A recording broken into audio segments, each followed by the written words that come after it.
O Apocalipse, o livro mais impressionante e radical da Bíblia. Um texto sagrado que profetiza o final dos tempos. Que segredos se escondem entre suas páginas? Quanto tempo de vida resta à espécie humana? A história tem um rumo, e esse final é iminente, porque já estamos na etapa da última dessas figuras. Ou seja, o fim da história já está próximo. Por que muitos mencionam que existe um lugar onde seus habitantes poderiam se salvar? Segundo vários especialistas, dos 7 selos que compõem o Apocalipse, 5 já foram abertos, e agora o 6º está prestes a se abrir, o que trará a destruição de grande parte da população mundial. O caso está aí, mas há 7 selos. Quem nos dirá o que vai acontecer? E todos choram. Mateus está sugerindo a possibilidade de que não haja tanto medo no final dos tempos. Um grupo de cientistas detectou na natureza novos sinais que anunciariam um desastre natural com um poder destrutivo capaz de provocar a extinção da espécie humana. O mundo acaba para dar lugar a outro mundo novo. Desde o princípio dos tempos, há relatos bíblicos em que Deus ameaça com destruição total. A Torre de Babel, as estátuas de sal, o dilúvio universal e depois, a mais aterrorizante de todas, o juízo final. A história tem que terminar para dar início a um mundo novo. O Apocalipse, o começo do fim.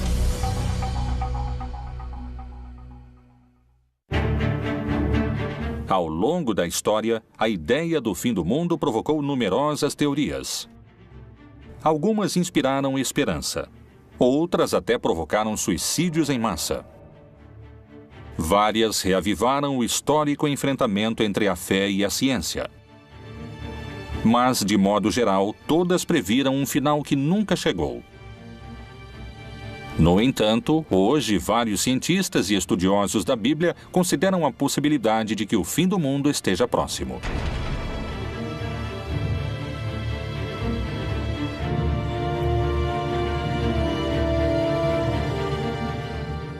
A grande quantidade de informações e o acesso imediato que temos aos fatos que acontecem no mundo nos levam a crer que são signos e sinais de que a profecia realmente está se cumprindo. Qual é a informação secreta contida no livro mais impressionante da Bíblia e que acaba de ser revelada? Talvez algumas respostas se encontrem no contexto em que o Apocalipse foi escrito. Palestina, ano 90. Pouco depois da morte de Jesus Cristo, os seguidores de sua mensagem cresciam em número no Império Romano. Mas, nessas terras, a ideia do Messias era sinônimo de rebelião política. O apóstolo João era uma figura-chave para os romanos. Ele descreve um império corrupto, assassino, perseguidor, que se opõe a essa verdade messiânica que eles interpretam. Então, ele vê esse mundo em estado de destruição. O livro do Apocalipse é uma fórmula literária em que, de alguma maneira, aqueles que o escreveram tentaram dar certa esperança às pessoas que estavam sofrendo uma perseguição. O autor do livro do Apocalipse se apresenta como um desterrado na ilha de Patmos e é geralmente identificado como o apóstolo João. O Império Romano concedeu a João um destino mais benévolo que ao resto dos seguidores de Cristo. Ele foi exilado na ilha de Patmos. Lá, ele teve as supostas revelações divinas que plasmou naquele que se tornaria o livro mais controvertido da Bíblia, o Apocalipse. O livro do Apocalipse foi escrito pela Igreja no último momento do Novo Testamento, por volta do ano 100, e significa a revelação. Através de visões proféticas, o livro parece prever a destruição do mundo de maneira progressiva até o retorno de Jesus, que regressará para julgar toda a humanidade e salvar os cristãos. A estrutura do texto é complexa. Contém etapas distintas, marcadas por 7 selos, 7 trombetas e 7 taças. A ideia da trombeta como aquilo que anuncia, a ideia da taça como aquilo que contém, que sustenta algo, que se derrama, a ideia dos selos como aquilo que, de algum modo, dá certificação. Os selos seriam acontecimentos que se deram de maneira constante ao longo de pelo menos 2000 anos. Existe a postura antiga, que considera que tudo anunciado no Apocalipse já aconteceu, e a postura futurista, que crê que está para acontecer. No entanto, creio que o Apocalipse é uma descrição de tudo que tem sucedido no que poderíamos chamar de período da igreja, ou seja, para os crentes, desde o momento em que Jesus parte até que ele retorne. Tudo isso é o Apocalipse. O fundamental é que existe um valor da história, um julgamento da história, e quem tem o livro nas mãos é precisamente o Senhor Jesus Cristo. É Ele quem pode julgar sobre o que ocorre na história. De diferentes maneiras fala-se de uma destruição paulatina do mundo e do ressurgimento do mundo em torno de um novo céu e de uma nova terra.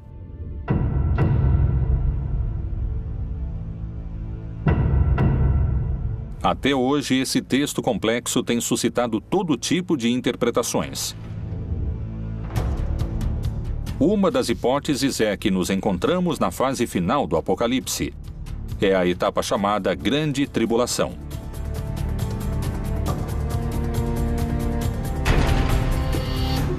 Esse período se caracteriza por um dado central: um personagem que chega depois de aberto o primeiro selo. Parei sobre a areia do mar e vi subir do mar uma besta que tinha 7 cabeças e 10 chifres. O que o Apocalipse diz é que então vai haver uma batalha em que o vencedor final será Cristo. Ele vai vencer o anticristo, a besta. Esta besta representa todo o poder contrário ao cristianismo. O primeiro selo é um cavaleiro branco que representaria os falsos cristos que vão se deixar enganar quando renunciam ao verdadeiro rei, que é Jesus. O texto narra que a besta tem tanto poder que vencerá todos que tentem enfrentá-la. Mas quem representaria a figura da besta? E quando acabarem seu testemunho, a besta que sobe do abismo travará guerra contra eles, e os vencerá e os matará. Através da história, esse personagem foi mudando em suas diferentes interpretações. Hoje, o líder da Igreja Católica identifica o anticristo com uma figura que surpreendeu sua própria comunidade. O Papa disse que o anticristo é a corrupção, e disse, em algum sentido, que é uma adaptação da Bíblia. João, que fala do anticristo no Evangelho, diz que o anticristo é aquele que não crê em Cristo, que nega Jesus. E o que está na Bíblia, quando diz que o número da besta é 666 ou 666, é que são letras. Porque em nenhum idioma antigo, nem o grego, nem o hebraico, nem o latim, havia números. Existiam números, mas eram representados com letras. Estão indicando um nome, e em hebraico é César. Então, pode ser que represente o poder político que ataca a igreja. A condenação dos corruptos pelo chefe máximo da igreja causou impacto ao expor a figura do anticristo. O diabo é uma configuração que pode ter expressões muito claras em personagens nefastos da humanidade, como Hitler, como Videla, como Pinochet ou uma pessoa como Stalin. Pessoas horríveis da humanidade, mas não sei se o diabo se encarnou nelas. Eu acredito que eles foram expoentes da maldade, que seria atributo do diabo. Mas creio que nos equivocamos e que o pior da maldade é exercida por seres humanos. Por trás de tudo isso, há homens e mulheres que a exercem. Então, aí, podemos identificar os anticristos que existem nesse sentido. Segundo a tradição cristã, se acreditamos no anticristo na Terra, poderíamos afirmar que o primeiro selo já foi aberto.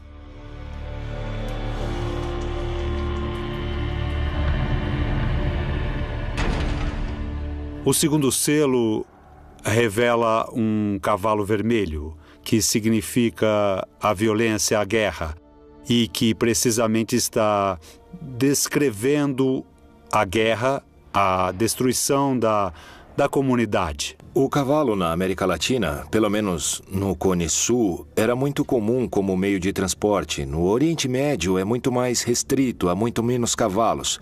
Era um símbolo da realeza, de poder, da beleza, muitas vezes ligado também a forças negativas, forças poderosas que têm a ver, às vezes, com o orgulho divino frente à vontade de Deus. O Apocalipse fala de uma realidade permanente. A violência entre os humanos vem desde o Gênesis, desde o capítulo 3, quando Adão e Eva discutem quem foi o culpado. Desde então se instaura a violência.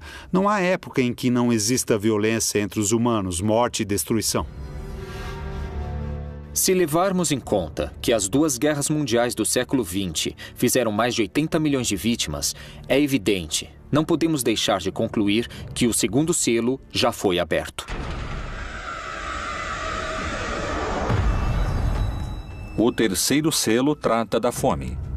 Uma pessoa em cada 9, 13% da população mundial, passa fome, segundo dados do último relatório da ONU. Quando falamos do Cavaleiro da Fome, efetivamente podemos saber que no mundo sempre houve fome. Hoje temos 850 milhões de pessoas morrendo de fome no mundo. Mas a fome ameaçou o mundo. É um cavaleiro que cavalgou ao longo de toda a história de toda a humanidade. Cada novo selo é muito mais poderoso que o anterior e faz mais vítimas na Terra. Se tivermos em conta a fome que hoje existe na Terra, definitivamente podemos dizer que o terceiro selo do Apocalipse foi aberto. O quarto selo é um cavalo preto, que desencadeia muitas enfermidades, a peste. E é algo que também pelos meios de comunicação conhecemos globalmente. Sabemos bem o que está se dando com as epidemias, com as endemias no mundo todo, e certamente nos faz refletir que isso estava anunciado ou estava dito no Apocalipse. O quarto cavaleiro do Apocalipse representa as diferentes pandemias que aconteceram no mundo. Podemos também situá-lo ao longo desses 20 séculos, desde a peste antonina, do ano 160 depois de Cristo, até a época de Justiniano, em que houve outra pandemia importante. No século XII, houve a peste bubônica e no século XIV a peste negra. Como resultado, a população da Europa perdeu 1/4 de sua população. É muito interessante porque há uma parte do livro do Apocalipse que diz que 1/3 dos homens morreriam. Por estas 3 pragas foi morta a 1/3 parte dos homens. Pelo fogo, pela fumaça e o enxofre que saíam de suas bocas. E houve momentos na história em que literalmente morreram 1/3 ou 1/4 dos homens. E na nossa época, já no século XXI, estamos diante do H1N1 ou diante da epidemia da AIDS, ou o risco de uma guerra bacteriológica. Tudo isso tornaria perfeitamente textual uma praga como o quarto cavaleiro do Apocalipse. Alguns especialistas afirmam que todas essas doenças são sinais de que o quarto selo já poderia estar aberto. Segundo o Apocalipse, os 7 selos vão deixando em seu caminho guerra, fome, morte e destruição. Com cada abertura, o fim dos tempos e a batalha final parece estar mais próxima. O quinto selo não menciona uma forma de destruição como os outros, mas descreve o pedido dos mártires para que chegue a hora do juízo final.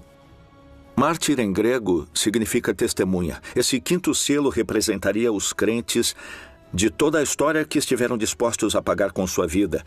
A afirmação de que Jesus é o Senhor e o Salvador. Eles clamam a Deus pelo fim da perseguição, pelo fim da destruição. E é isso que nos revela o quinto selo, a visão dos santos, pedindo o final dos tempos. No entanto, a resposta é o que há de mais tremendo no Apocalipse, o mais difícil de aceitar e acreditar. Há que se cumprir o número. Eles devem ter paciência, porque a destruição vai continuar, ninguém sabe quanto tempo. Mas o cristão precisa confiar que Deus sabe quando e como vai terminar. Segundo algumas interpretações, os infortúnios mencionados nos primeiros selos, a fome, as guerras e as doenças, já aconteceram. E, pelo contrário, os fatos prenunciados pelo sexto selo, o mais temível e dramático de todos os narrados no livro do Apocalipse, estaria por acontecer. E, para muitos, suas consequências são impossíveis de conter. Quais são essas catástrofes? De que tempos estamos falando?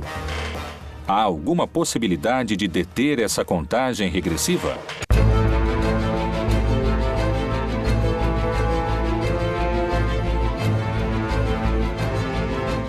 O Apocalipse, o livro mais misterioso da Bíblia. Supõe-se que foi escrito pelo apóstolo João com símbolos e mensagens ocultos para não cair nas mãos dos romanos, que o teriam destruído. Não queriam que a palavra de Jesus e seu movimento contra o império prosperassem. O mistério das 7 estrelas que viste na minha destra e dos 7 castiçais de ouro. As 7 estrelas são os anjos das 7 igrejas, e os 7 castiçais que viste são as 7 igrejas. Quando João, no Apocalipse, fala das 7 taças, das 7 igrejas, das 7 luzes, está falando de tudo relacionado com os últimos tempos e está falando numa linguagem apocalíptica. A linguagem apocalíptica não tem nada de literal. Não se pode ler exatamente como está lá. É eufemística. Então, deve-se interpretá-la como sinais de difícil compreensão, como uma linguagem deliberadamente crítica. O número 7 representa um ciclo, assim como a semana. Se falamos das 7 igrejas ou dos 7 anjos, mas também pode ter aspecto negativo se falamos do dragão, que é o diabo com 7 cabeças, ou da grande Babilônia, que está sentada sobre 7 montes.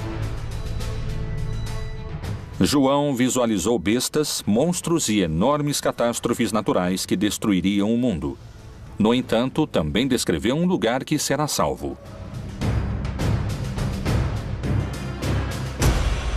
E eu, João, vi a santa cidade, a nova Jerusalém, que de Deus descia do céu, adereçada, como uma esposa ataviada para o seu marido.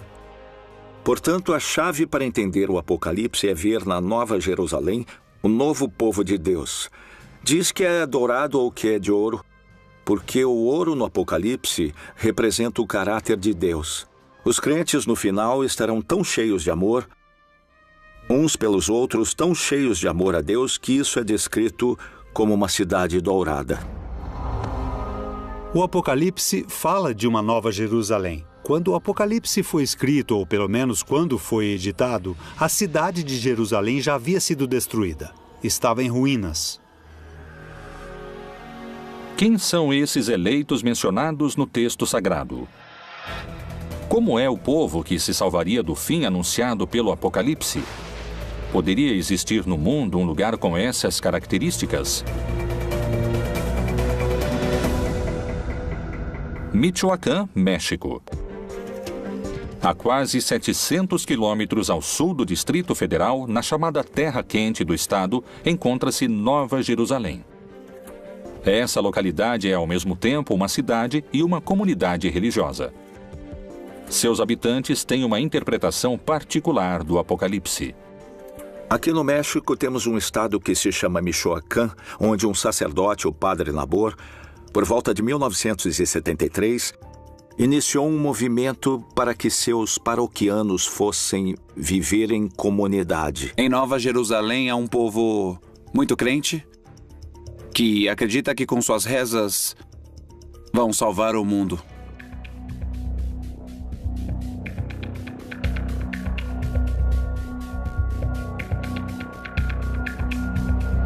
Nessa cidade nos disseram que o mundo vai acabar e que só vão se salvar aqueles que têm fé em Deus e os que rezam, os que se ajoelham e pagam o dízimo, os que se humilham, os que ficam de joelhos diante do tirano, que é o que sempre nos disseram. Como começou essa ideologia que hoje define a vida cotidiana de cerca de 2.500 pessoas?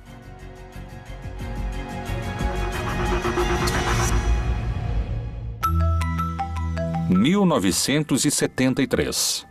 Gabina Santos, uma camponesa de Peruarã, trabalhava em um campo como todos os dias. Mas esse não era um dia comum. Aconteceria algo que marcaria o destino de toda uma cidade. Em 9 de junho, de manhã, dizem que a Virgem apareceu para uma senhora dentro desse espaço em que hoje está situada em Nova Jerusalém. E que lhe deu uma mensagem. A mensagem era que ela dissesse ao mundo para fazer penitência e que tivessem fé no Santo Rosário, porque o mundo estava perdido, que a humanidade estava perdida. Até aquele momento. A construção da cidade aconteceu com a fé na aparição da Virgem. E depois começaram a vir, primeiramente, os habitantes vizinhos daqui. E nessas peregrinações, alguns resolveram morar aqui. A Virgem, quando pediu ou indicou como se formaria uma comunidade ou uma cidade, ela disse como queria a comunidade. Pediu que fizesse uma cidade, mas disse que queria um lugar pobre e simples, onde ela pudesse recolher acolher seus filhos que fossem vê-la. Queria pessoas simples, pessoas de coração puro, capazes de uma entrega limpa. E indicou que tinham que fazer um lugar diferente de qualquer outro para salvar o mundo. A primeira mensageira e o primeiro líder espiritual morreram há alguns anos. Assim, o dom de receber as supostas mensagens e a liderança dentro dessa comunidade coube a outras pessoas. Hoje, se supõe que uma mulher é a encarregada de se comunicar com a Virgem e existe um líder que determina os destinos da cidade. As regras são muito rígidas. Nós somos fiéis à Virgem do Rosário. Acreditamos nela, acreditamos na sua aparição, acreditamos na maior parte das mensagens que transmitiu do ano de 73 ao ano de 81. A devoção a ela se dá em primeiro lugar com o Rosário. Rezar o Rosário, levá-lo consigo, é dessa maneira que se dá essa devoção. As condutas proibidas em Nova Jerusalém são... basicamente, não usar tecnologia, como telefones celulares, internet, redes sociais. Em termos de roupas, para as mulheres, não usar decotes nem minissaias.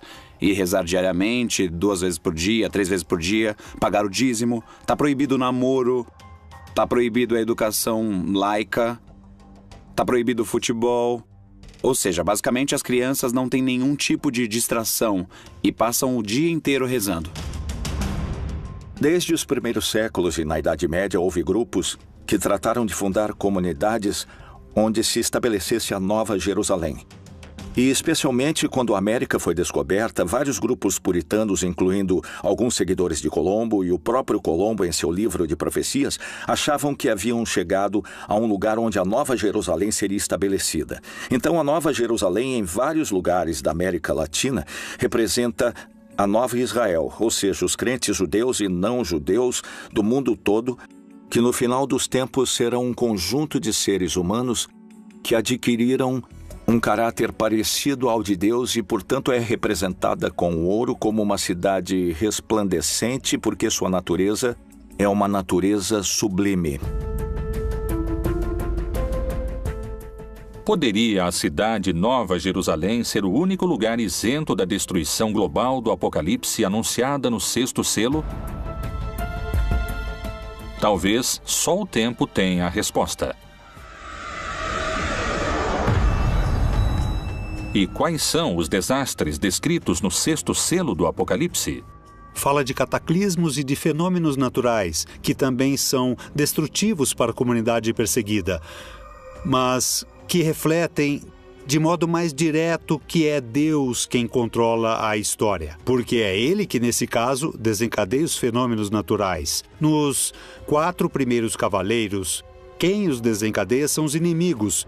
Mas, nesse caso, é Deus mesmo quem controla a natureza. Em toda a Terra vai haver um grande terremoto que dará origem ao começo desse cataclismo apocalíptico que marcará a diferença entre o fim dessa época, ou éon, e o novo éon, ou a vida eterna. Uma das teorias sobre Nova Jerusalém indicaria que essa comunidade também seria protegida desse último selo. Ela tem características geológicas em seu subterrâneo, onde se juntam placas de cobre, ferro e metais, que tornam a terra mais forte para resistir a um tremor. Possíveis coincidências se ocultam entre os textos do Apocalipse. Será a natureza quem definirá o final dos tempos? Que segredos se escondem entre suas páginas em relação a terremotos e vulcões? A interpretação de vários estudiosos da Bíblia sugere um cenário dramático na etapa mais destrutiva, que profetiza uma devastação planetária. O que é o Anel de Fogo?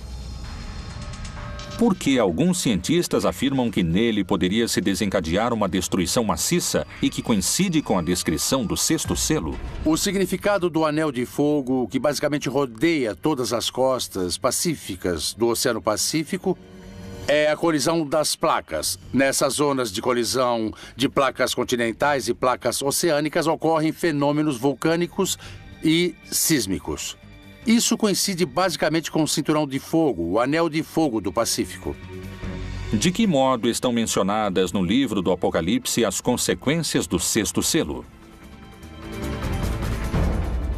Mas quanto aos covardes, aos incrédulos, aos abomináveis e aos homicidas, e aos que se prostituem, e aos feiticeiros, e aos idólatras, e a todos os mentirosos, a sua parte será no lago que arde com fogo e enxofre, o que é a segunda morte. Do ponto de vista geológico e astronômico, os fenômenos são, basicamente, a extinção do Sol.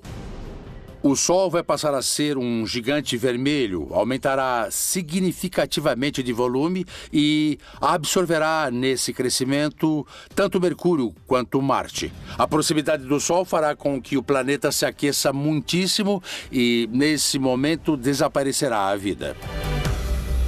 E havendo aberto o sexto selo, olhei, e eis que houve um grande tremor de terra. Quando se abre o sexto selo do Apocalipse, ocorrem os terremotos. Aqui, a palavra é literal. Não existe outra definição, nem explicação, nem nenhum tipo de erro de tradução. O reaquecimento poderia estar simbolizado pelo fogo. Mas parece que esse não é o único desastre natural possível. A mensagem da Virgem de Nova Jerusalém anuncia que o final também poderá chegar através de grandes terremotos. Qual é a visão dos cientistas? Tal como o Anel de Fogo, também existe um risco maior de terremotos na América Latina? Equador, 31 de janeiro de 1906. Magnitude 8.8. Chile, 22 de maio de 1960. Magnitude 9.5. Foi o terremoto mais violento de que se tem registro. 4.000 pessoas morreram e cerca de 2 milhões perderam seu lar. México, 19 de setembro de 1985. Magnitude 8.1. Mortos, 20 mil. Haiti, 12 de janeiro de 2010. Magnitude 8.0. 220 mil pessoas morreram. Os pontos do mundo com maior atividade sísmica são os que se encontram próximos de alguma falha, que é a união entre duas placas tectônicas. Toda a costa ocidental da América, não só da América Latina, mas também da América do Norte, que é parte do Cinturão de Fogo do Pacífico, tem atividade sísmica permanente, de graus baixos até graus altos, mas sempre está relacionada ao movimento das placas tectônicas, como é o caso também do vulcanismo. Porque se levantará nação contra nação e reino contra reino. E haverá terremotos em diversos lugares, e haverá fome e tribulações. Estas coisas são os princípios das dores. O aumento da grande quantidade de terremotos que vem acontecendo desde 2009 é um fenômeno que a ciência investiga e para o qual ainda não pôde dar uma verdadeira explicação. Os textos messiânicos ou apocalípticos podem ser lidos de várias formas, e sempre em cada geração há os que dizem que está para acontecer, porque isso faz alusão a Obama, faz alusão a Putin, faz alusão à crise econômica, e isso fala de tal guerra, ou seja, sempre houve pessoas que tentaram interpretar os textos e focalizá-los. Na seita do Mar Morto, há um tipo de literatura que se chama Pesher, que é a interpretação, por exemplo, do profeta Habacuque ou outros. E aí eles fazem isso a um texto bíblico e eles agregam. Essa figura é tal pessoa que existe hoje, ou seja, querem ajustar o texto e adaptá-lo. Ou dizer, viu, isso explica o que está acontecendo hoje em dia. No início do século XX, começaram a surgir os primeiros sismógrafos e assim começamos a ter um registro mais exato da atividade sísmica até o presente, com melhores equipamentos e uma maior quantidade de equipamentos para registrar a atividade sísmica. E assim podemos verificar com maior precisão todos os sismos que ocorrem no planeta.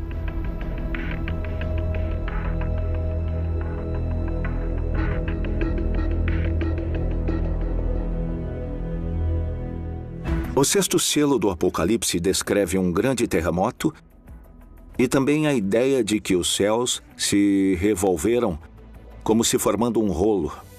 Agora, é claro, toda a descrição desse selo é feita com as palavras da cosmogonia antiga.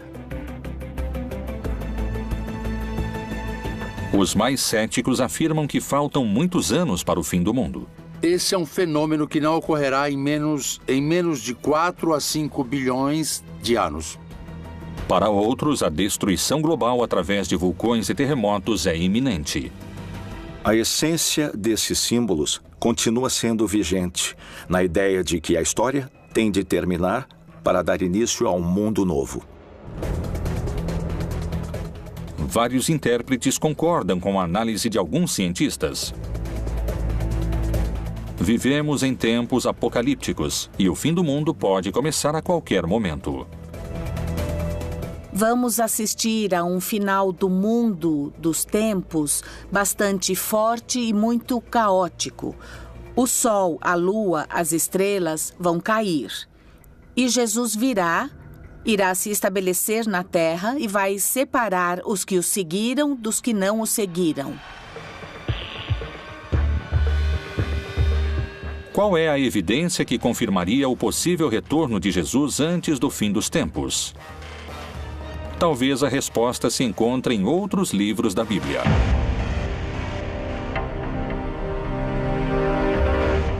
O Apocalipse é o livro mais antigo e controvertido da Bíblia. Tanto no Antigo como no Novo Testamento, vários profetas descreveram como seria o mundo em tempos apocalípticos.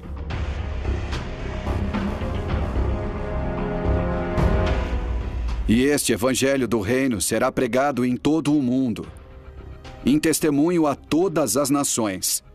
E então virá o fim. No Evangelho de Mateus, nos capítulos 24 e 25, utiliza-se essa expressão literária para falar do final dos tempos, mas utilizando o personagem de Jesus. Mas o interessante do Apocalipse é que matam os que não creem, os que não seguem Jesus, os que não foram fiéis a Jesus. O povo cristão não deveria ter medo de ler o Apocalipse, porque é para aqueles que não foram fiéis a Jesus. Se eu fui fiel a Jesus, estarei do lado daqueles que irão se salvar.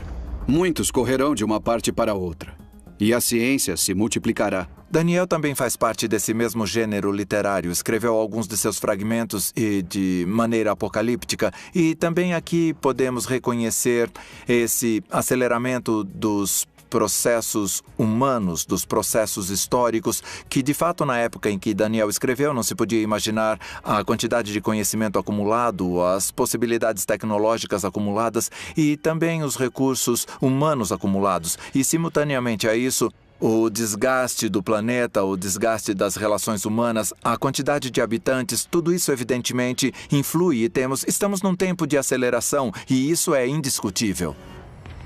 A cada minuto somam-se cerca de 2.000 páginas ao conhecimento científico do homem, e uma pessoa precisaria de 5 anos para ler todo o material que é produzido a cada 24 horas. Temos carros que chegam a 350 km por hora e aviões que ultrapassam a velocidade do som. Um ritmo de vida incomparável ao que se levava há 2.000 anos. As visões no livro de Daniel estão entre os grandes mistérios apocalípticos. São símbolos de que a sociedade humana em sua história chegará a um ponto tão instável que ela própria vai desmoronar. Tudo isso está simbolizado por um cataclismo como acontece em toda a literatura apocalíptica. O julgamento da história é um elemento no qual crê o cristianismo. Nós o chamamos de parúsia. É a vinda do Senhor Jesus no final dos tempos como juiz da história e da vida de todos os seres humanos. É verdade que nosso momento histórico tem uma peculiar consciência da decadência da história humana. Entendemos o que é o fim do cosmo, também imaginado do ponto de vista físico. Podemos falar dessa expansão do universo que tende a um esfriamento global, não um aquecimento global do planeta, porém mais amplamente. E podemos imaginar, sabemos que a Terra, nosso lugar onde desenvolvemos a história, é decadente. Havia 3 visões básicas do fim da história. Uma visão que se chama utópica, que chegará ao fim dos tempos e o cordeiro viverá com o lobo, e a criança brincará com a serpente, e a destruição cessará, ou seja, uma visão idílica da paz universal. A outra visão é restaurativa. Então é uma ideia segundo a qual a época messiânica é a restauração do reino de Davi, ou seu equivalente. Ou seja, uma época em que Israel viverá em paz com seu próprio estado, um estado poderoso. A terceira visão é que é uma visão catastrófica. Crê que antes do final da história e da paz, haverá uma época terrível de guerras, de lutas, que tem um valor simbólico no mundo ocidental, o Armagedon, que usa como término da luta final. Mas em hebraico é Armegido, o Monte Megido, um lugar que fica ao norte de Israel. Pode-se estar no meio do Armagedon e ver esse lugar, que é uma cidade que teve uma grande história na época bíblica, a cidade de Megido. Então, nessa visão, antes que venha o bem e a paz, haverá uma época terrível de sofrimento, de guerra, de lutas. Além da referência precisa no 6º selo, há outra citação bíblica que menciona luas de sangue como um sinal do fim. O sol se converterá em trevas e a lua em sangue, antes de chegar o grande e glorioso dia do Senhor. Lucas, no livro dos Atos dos Apóstolos, fala de uma lua vermelha. No entanto, se refere ao Antigo Testamento, algo que está anunciado no Antigo Testamento. Pois em muitos livros do Antigo Testamento fala-se do fim, sobretudo da vingança de Deus ou do dia de Yahvé, em termos apocalípticos. E esse gênero literário utiliza imagens cósmicas tremendistas. Sem dúvida, cria uma imagem que havia no Antigo Testamento para simbolizar algo catastrófico, uma intervenção de Deus especial. Alguns se baseiam em dados científicos. Outros na fé e em sua própria interpretação desses textos sagrados. Muitos afirmam que estamos a caminho de abrir o 7º selo e que começou a contagem regressiva. O que ninguém sabe é se o mundo acabará em milhares de anos ou em poucos minutos.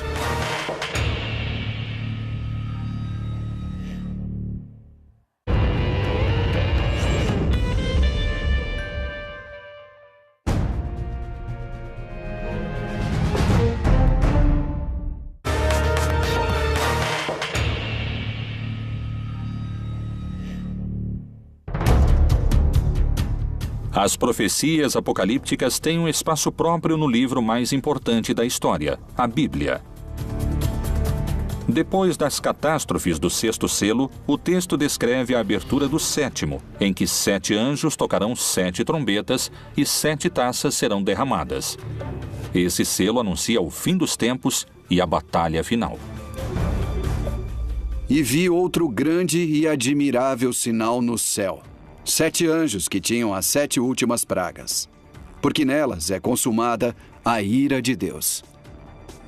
Na verdade, o 7º selo supõe o fim da história, o fim das perseguições, o triunfo dos eleitos, a derrota dos malvados, da besta, do dragão, etc. O Apocalipse também mostrou ao longo de todo o texto que quem comanda a história é Deus, que ele inclusive permite aos maus e aos cataclismos atingirem os eleitos. E finalmente o sétimo selo revela o triunfo divino, a instauração do reino de Deus no mundo. O dia final será precedido de uma batalha entre um anticristo e Deus ou o bem. O que o texto está dizendo é que há um momento final da história em que o bem vence, e vence de uma maneira definitiva, e que Jesus, que venceu a morte, voltará numa manifestação gloriosa.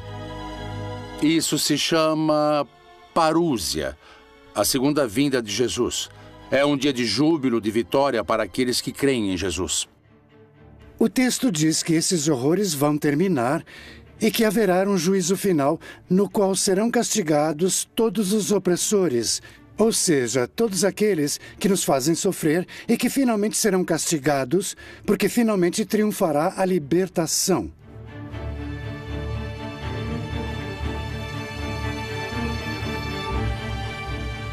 É uma mensagem de esperança. Mais tarde, a igreja transmitiu isso como se fosse uma revelação sobre o que vai acontecer depois da morte, que haverá um juízo final sobre todos, ok? Então isso já é uma interpretação feita pela igreja que faz parte do seu projeto de dominação. O Apocalipse não é um livro histórico. Não é um livro do futuro, não é como uma bola de cristal que revela o futuro. É um gênero literário, escrito no gênero literário judaico-apocalíptico. A atmosfera se torna de terror quando o Apocalipse é citado hoje. Não é sobre o futuro. Quem escreveu o livro não estava pensando no fim do mundo, nem no futuro. Estava pensando no presente. Existiria o povo eleito que poderia se salvar do fim do mundo? Seria possível minimizar as consequências das catástrofes naturais?